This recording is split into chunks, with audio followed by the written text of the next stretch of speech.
Sinabi naman ni Ukrainian President Volodymyr Zelensky nitong Lunes na ang agarang aksyon ng Estados Unidos ay maaaring magpabilis sa pagtatapos ng digmaan sa Ukraine sa susunod na taon.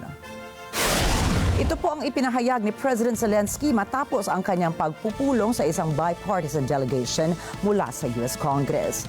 Nasa Estados Unidos siya ngayon para sa United Nations General Assembly.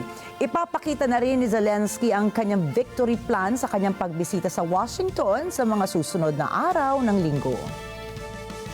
Наступний тиждень може стати багато в чому визначальним для того, щоб зупинити російський терор, цю агресію. І щоб повернути нормальну безпеку.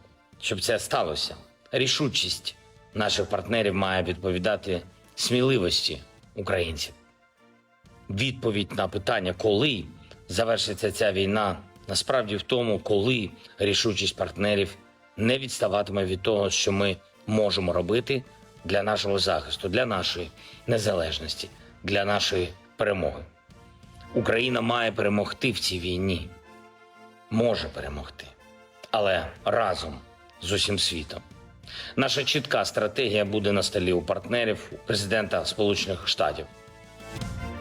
Samantala, binigyan diin ni dating US President Donald Trump na nais ni Zelensky na manalo ang mga Democrats sa eleksyon sa darating na Nobyembre 2024. Ang pahayag na ito ay salungat sa sinasabi ng karamihan sa kanyang mga Republicans na kaalyado. Pinaniniwalaan nila na mas gugustuhin ng Kyiv ang pagbabalik ni Trump dahil tanging siya umano ang maaaring makipagkasundo kay Russian President Vladimir Putin upang tapusin na ang digmaan.